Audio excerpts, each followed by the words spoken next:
ஸ்ரீவில்லிபுத்தூரில் இருக்கோம். நேற்று ஸ்ரீவில்லிபுத்தூர் ஆண்டாள் மன்னாருக்கு திருக்கல்யாண உற்சவம் அனுபவித்தோம். கல்யாண உற்சவம் முடிஞ்சு இவ முன்னாடி மாப்பிள்ளை எழுப்பு மாதிரி இவ அப்புறம் மாப்பிள்ளை ஊர் வந்து கடாட்சிச்சுட்டு போகிறா. மன்னார் யானை வாகனத்தில் வர தங்க யானை வாகனம். அவர் பாட்டு வந்துடுவார், முன்னாடி வந்து நின்றுடுவார். இவர் கொட்டுக்கிட்டு எல்லாம் ஆண்டாளுக்கு தான் பின்னாடி வரும். இவர் பாட்டு முன்னாடி வந்து நின்றுடுவார். ஆண்டாள் பின்னாடி ஒருத்த கொட்டோட வருவா. அந்த கொட்டு கேட்டாலே ஒரு சிலிர்ப்பு. தடன்னு கையை கால் உடம்பெல்லாம் விட நடுங்கும். ஐயோ எங்கே வராளோன்னு நம்மையும் அறியாமல் இந்த 10 நாளுமே கொட்டு சத்தம் கேட்டாலும் இது தனி கொட்டு. எங்கே பாரு கொட்டு சத்தம் கேட்குற மாதிரி இருக்கும். ஐயோ ஆண்டாளை நம்ம விட்டுருவோமோ, சேவிக்காமல் போயிடுவோமோன்னு நம்மளையும் அறியாமல் ஒரு ஆண்டாள் தண்டியலில் வரா. கனக தண்டியல் சொல்கிறா. இந்த கொட்டே வித்தியாசமாக இருக்கும். மிளகாரர் ஓடிண்டே வருவார். நாதஸ்வரம் வாசிக்கிறவா ஓடுறா, ஏழை பண்ணுறவா ஓடின்னு வருவா, அம்சி பண்ணுறவா ஓடின்னு வருவா, கற்பூரம் கட்டுறவா ஓடின்னு வருவா. நேற்று தேர் கூட அப்படித்தானே பார்த்தேன். அப்படின்னா தேரெல்லாம் வந்து நின்று பண்ணலாம், நிறுத்தி நிதானமாக கூட வரலாம். ஒவ்வொரு இடத்துல நின்று கூட அம்சி பண்ணுவாள். நேற்று கூட அனுபவிச்சிருப்பேன். முக்கிலெல்லாம் நின்று அனுபவிச்சுட்டு தான் போனால் பாருங்கள். எல்லோரும் அவள் வேலையை போட்டுட்டு தண்டியல் பெருமாளை கோட்டை விட்டுருவோமோன்னு வந்து காலங்காலத்தாலே வெயிட் பண்ணிட்டு இருக்கோம். ஓகே, பாருங்கள் எப்படி ஓடி வராருன்னு. இவர் அழகே அல்லாதி. தடன்னு ஓடிண்டே தான் சேவிக்கணும் இவரை. ஆண்டாளை இன்றைக்கி மிஸ் பண்ணிடக்கூடாது. நாளைக்கு சப்தாவரணமும் சேவிச்சா எல்லா பெருமாளும் சேவித்த மாதிரி. அதனால் அதுவும் தனி. இவள் அழகில் அல்லாதி. கன்னியாபதக்கம் சாத்தின்னு இருக்கா. நன்னா சேவிங்கோ. அந்த நடுவில் வெள்ளையும் 2 பக்கம் பச்சையும் இருக்கிறது கன்னியாபதக்கம். நம்ம நிறையா தடவை அனுபவிச்சிருக்கோம். கண்ணையாங்கிறவர் சாத்தியிருக்கார். ஒரே நாள் ஆண்டாளோட ட்ராமா போட்டு நாடகம் அரங்கேற்றி அதில் வந்த சிங்கிள் டே வசூலில் ஆண்டாளுக்கே தங்கக்குடமும் அந்த கன்னியாபதக்கமும் பண்ணி கொடுத்தார். அதுக்கு இன்னும் மதிப்பு தெரியலன்னு சொல்கிறா. வைர திருமங்கல்யம் சாத்தின்னு இருக்கா, கன்னியாபதக்கம் சாத்தின்னு இருக்கா, பின்னாடி மேகலை சாத்தின்னு இருக்கா.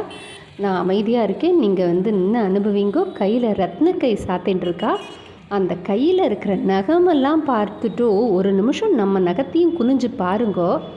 சாக்ஷாத் மனுஷ ரூபம், அழகான ஒரு பொண்ணு அப்படியே வந்து உட்கார்ந்துருக்கிறாப்புல இருக்கும். நல்லா அனுபவிச்சு பாருங்கோ. மூக்குத்தியை சேவிங்கோ. இதோ பேக் போஸ்ட் சேவிச்சுன்னு இருக்கோம். மேகலை சாத்தின்னு இருக்கா. ஜடை அலங்காரம் சேவிங்கோ. கற்பூரம் ஆறுது சேவிப்போம்.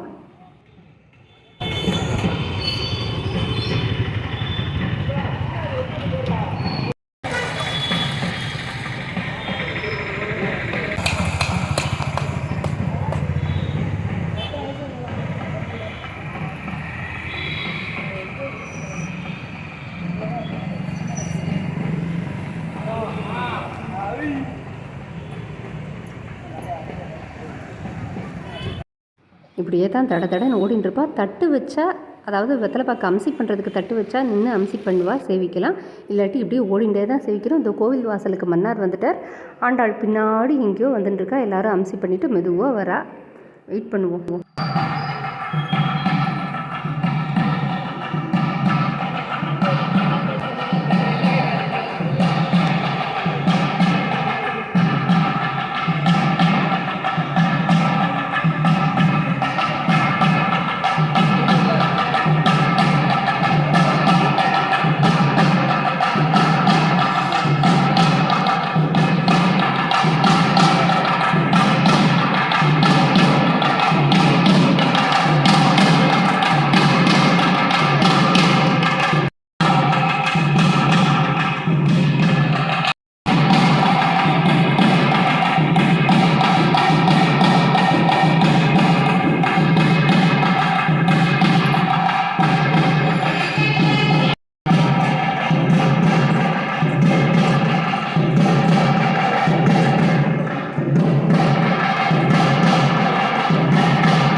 இதோ ஆண்டாளோட ரத்ன கை, வைர திருமங்கல்யம், கன்னியா பதக்கம்,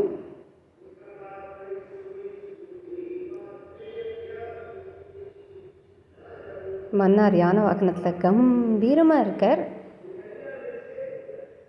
திருவடி ரத்ன திருவடி சாத்தின்னு இருக்கா தாயார். பின்னழகு சேவிக்கிறோம். ஜடையலங்காரம் மேகலையும். திருக்கல்யாண மகோத்சவம் தங்கக்கிளியோட நத்தோட இருக்கா. இந்த தண்டியல் வாகனமே ஒரு அழகு. கிளி ரத்ன கை, அந்த நகத்தை சொன்னேன் இல்லையா, பாருங்க. இதுதான் அழகில்லை. ஆண்டாளே எல்லாராத்து செல்ல பொண்ணுன்னு வச்சுப்போமே.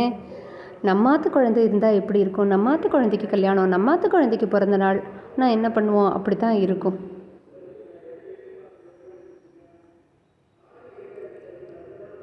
மன்னார்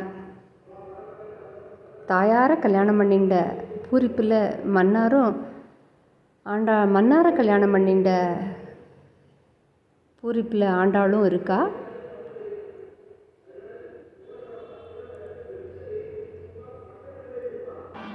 முத்துக்குரி சேவை.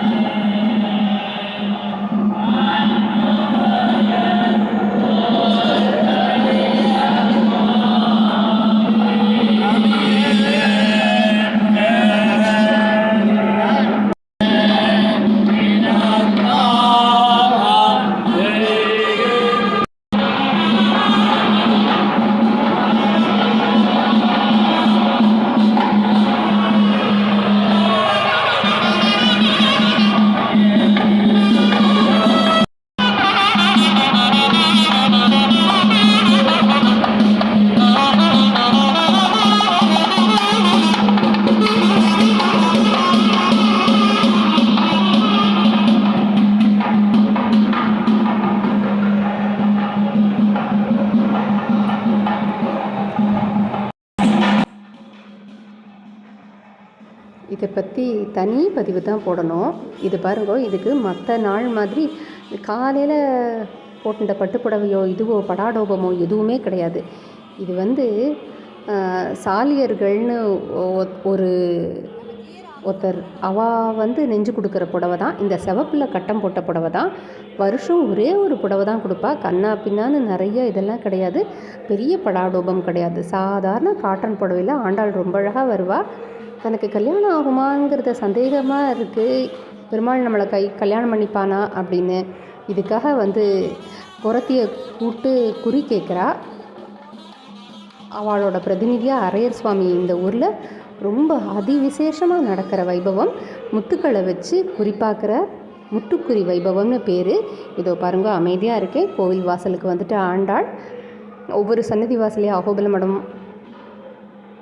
வானமாமல மடம், உள்ளே மணவாள மாமி சுவாமி சன்னதி எல்லாத்துலேயும் அம்சி பண்ணிவிட்டு இதோ ஆண்டாள் ஆண்டாள் கோவில் வாசலுக்கு வந்துட்டா. முத்துக்குறி ஆண்டாள் மட்டும்தான் எழுறா.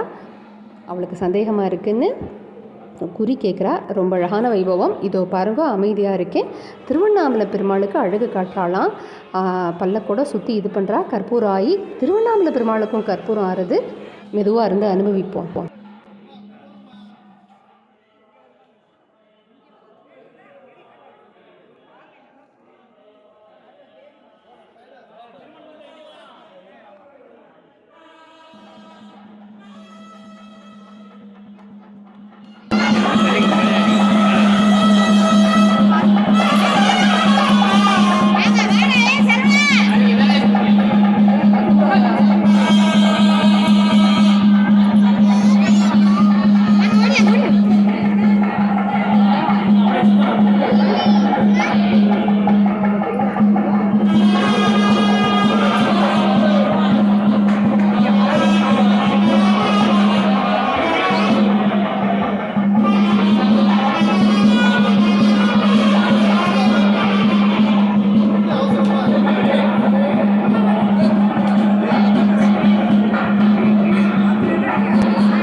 ரொம்ப அழகான உற்சவம். நேற்று திருக்கல்யாண உற்சவத்துக்கு நம்ம மனுஷாளுக்கு நடக்கிற மாதிரியே நெல் பொறி பொறிச்சு எல்லா வைபவமும் பண்ணுறா. இந்த நெல் பொறி பொறிக்கிறது ரங்கராஜன் மாமாங்கிறவர் தான் பண்ணுறா. அவரை வெறும் ரங்கராஜன்னு சொன்னால் தெரியாது, பரிவட்ட ரங்கராஜன் மாமான்னு தான் தெரியும். ஆண்டாளோட வஸ்திரத்துக்கெல்லாம் அவர் எடுத்து கொடுக்கறது இந்த வேலையெல்லாம் பண்ணுவார். பரிவட்ட ரங்கராஜன் மாமான்னு சொன்னால் தெரியும். அது தவிர இன்னொரு முக்கியமான விஷயம், இன்றைக்கி முத்துக்குறிக்கு தாயாரோட திருமேனியில் சாத்துறதுக்கு மஞ்சள், குங்குமம், சந்தனம் 3ஐயும் கலந்து எடுத்து ஏகாந்தமாக திருமேனியில் சாத்துறா. ஒரு திருமஞ்சனம் முடிஞ்ச உடனே அது கோஷ்டியும் பண்ணுறா. ரொம்ப விசேஷமானது. இது மஞ்சனன்னு பேர். இதையும் அவள் தான் பண்ணித்தரா. தாயார் முத்துக்குறி கேளிட்டா சாத்துப்பறையாக போகிறது. குரத்தியை கூட்டு குறி கேட்குறாளாம். தாயார் குரத்தி உனக்கு இது பண்ணுறதா அது பண்ணுறதான்னு வரிசையாக சொல்லிகிட்டு இருக்கா. கேட்டுட்டே வராளாம் தாயார்கிட்ட. தாயாரும் ஆமான்னு சொல்லும்போது அந்த குரத்தி சொல்கிறாளாம், நான் கண்ணா பின்னான்னு காசுக்காக குறி கேட்டு குறி சொல்கிற குரத்தி இல்லை, பெருமாள் பேரை சொல்லிட்டு பெருமாளை மட்டுமே சேவிச்சுட்டு இருக்கிற குரத்தின்னு சொல்லி அவள் பேர் கட்டுவிச்சி அப்படின்லாம் சொல்லி அரையர் சுவாமி ரொம்ப அழகாக கதை சொல்லி வைபவமாக இருக்கும். அடுத்த தடவை இந்த தடவை மிஸ் பண்ணியிருந்தேன்னா ஆடித்திருநாள் போது கட்டாயம் முத்துக்குறியும் சேவிச்சுட்டு போகணுன்னு பிரார்த்திக்கிறோம்.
குடலனைத்து உரிவார்ப்பதற்கு அழகிய மனமான பெருமான் அரையற்கு அறிவிப்பால் நாளை தருணாக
இதுதான் முத்துக்குறி வஸ்திரம்.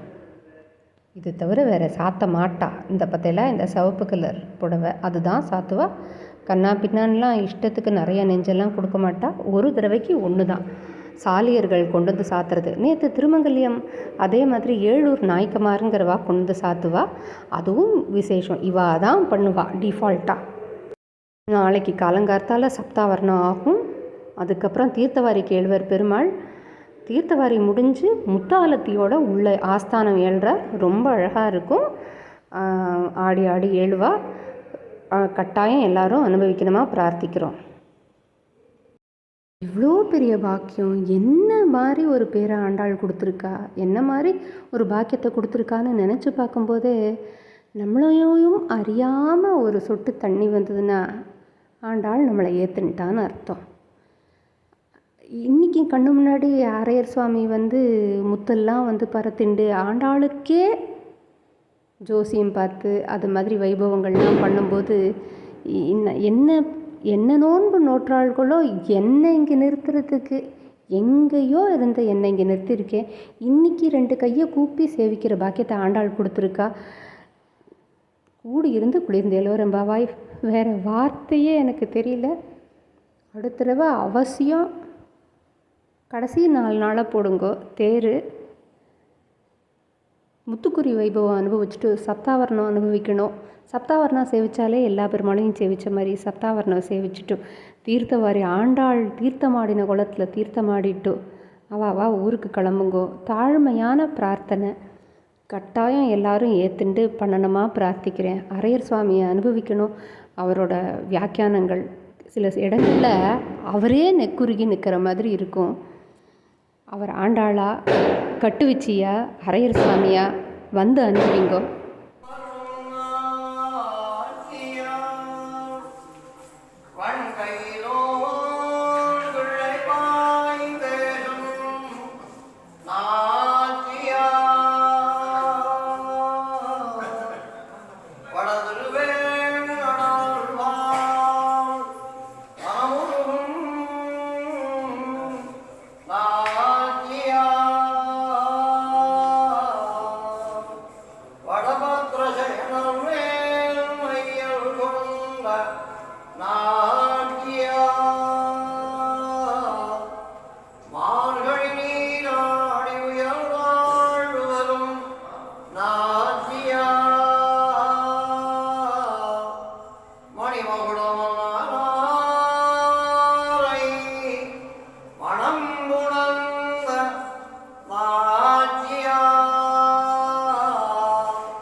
அடியாளவில் ஏழு அறியா